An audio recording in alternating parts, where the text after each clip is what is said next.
Introduction. आज हम बात करेंगे ट्रेडिंग इन द जोन की चौथी चैप्टर की, जिसका नाम है consistency a state of mind. यह चैप्टर एक ट्रेडर को यह सिखाता है कि मार्केट में कंसिस्टेंसी लाने के लिए सही मानसिकता कैसे विकसित की जाए। मार्क डगलस बताते हैं कि केवल एक बढ़िया स्ट्रेटजी होने से कुछ नहीं होगा। असली सफलता माइंडसेट और रिस्क मैनेजमेंट से आती है। Thinking about trading. जब कोई ट्रेडर नए ट्रेडिंग स्ट्रेटजीज सीखता है तो उसका ध्यान ज़्यादातर एंट्रीज और इंडिकेटर्स पर होता है। उसे लगता है कि अगर वह परफेक्ट स्ट्रैटेजी ढूंढ ले तो वह मार्केट को बीट कर सकता है। लेकिन डगलस इस सोच को गलत बताते हैं। उदाहरण के लिए एक इंडियन ट्रेडर जो निफ्टी 50 या बैंक निफ्टी में ट्रेडिंग करता है, अगर वह हर ट्रेड में 100% एक्सेसिटी खोजने की कोशिश करेगा तो वह जल्दी ही फ्रस्ट्रेटेड हो जाएगा। असली जीत तब होती है जब एक ट्रेडर यह समझता है कि हर ट्रेड एक प्रोबेबिलिटी गेम है। उसे इंडिविजुअल ट्रेड्स को ज़्यादा इंपॉर्टेंस नहीं देनी चाहिए, बल्कि लॉन्ग टर्म कंसिस्टेंसी पर फोकस करना चाहिए। Really understanding risk. Mark Douglas के अनुसार रिस्क का सही मतलब समझना ही कंसिस्टेंट ट्रेडर बनने की पहली शर्त है। बहुत सारे ट्रेडर्स सोचते हैं कि रिस्क अवॉइड करना सही तरीका है, लेकिन असल में रिस्क को एक्सेप्ट करना और उसे मैनेज करना ही सही तरीका है। एग्जाम्पल के तौर पर अगर एक ट्रेडर रिलायंस या टीसीएस के स्टॉक्स में ट्रेडिंग कर रहा है और वह स्टॉप लॉस नहीं लगाता क्योंकि उसे भरोसा है कि स्टॉक वापस ऊपर आएगा, तो वह एक बड़ी गलती कर रहा है। रिस्क को मैनेज करने का मतलब है कि हर ट्रेड में पहले से प्लान हो कि कितनी कैपिटल रिस्क पर लगानी है। सक्सेसफुल ट्रेडर्स कभी भी पूरे कैपिटल को एक ही ट्रेड में नहीं लगाते। डगलस यह भी समझाते हैं कि मार्केट हमेशा रैंडम होता है। कोई भी यह प्रिडिक्ट नहीं कर सकता कि अगला मूव क्या होगा।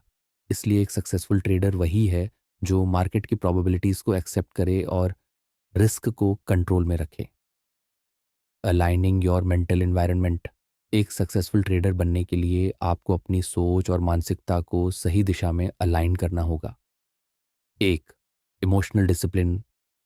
कई बार ट्रेडर्स अपने पास्ट लॉसेस की वजह से डर जाते हैं या ओवर कॉन्फिडेंस में आकर गलत ट्रेड्स लेते हैं।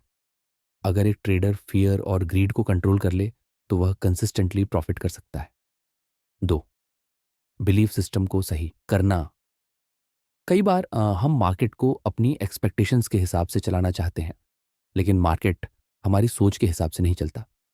अगर एक ट्रेडर ये समझ ले कि उसे मार्केट को एक्सेप्ट करना है, न कि उसे कंट्रोल करने की कोशिश करनी है, तो वह एक बड़ा एज हासिल कर सकता है।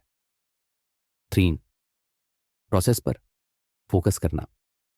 डगलस ये बताते हैं कि एक ट्रेडर को रिजल्ट्स की जगह प्रोसेस पर ध्यान देना चाहिए। यदि आपका ट्रेडिंग प्लान सॉलिड है और आप अपने रिस्क को मैनेज कर रहे हैं, तो लॉन्ग टर्म में प्रॉफिटेबल होना पॉसिबल है। समरी। तो इस चैप्टर से हमें 3 मेन चीजें सीखने को मिलती हैं। एक, मार्केट हमेशा रैंडम होता है। कोई इसे 100% प्रिडिक्ट नहीं कर सकता, इसलिए हर ट्रेड को एक प्रोबेबिलिटी गेम की तरह लेना चाहिए। 2, रिस्क को अवॉइड करने की बजाय उसे एक्सेप्ट करना और मैनेज करना ज़रूरी है। स्टॉप लॉस और पोजीशन साइजिंग का सही इस्तेमाल करना चाहिए। 3, एक अच्छा ट्रेडर वही है जो अपनी मानसिक एनवायरनमेंट को सही तरीके से अलाइन करता है, अपनी सोच को मार्केट के अनुकूल बनाता है और इमोशनली डिसिप्लिन्ड रहता है। अगर ये बातें समझ में आ गईं तो आप भी एक कंसिस्टेंट और प्रॉफिटेबल ट्रेडर बन सकते हो। आउटरो। अगर तुम्हें ये वीडियो पसंद आया हो और तुम चाहते हो कि हम ट्रेडिंग साइकोलॉजी के और भी चैप्टर्स को इस तरह से समझाएं, तो कमेंट करके बताओ। चैनल को सब्सक्राइब करो और इस वीडियो को शेयर करना मत भूलना, ताकि ज़्यादा से ज़्यादा ट्रेडर्स को इसका फ़ायदा मिल सके। मिलते हैं अगले वीडियो में।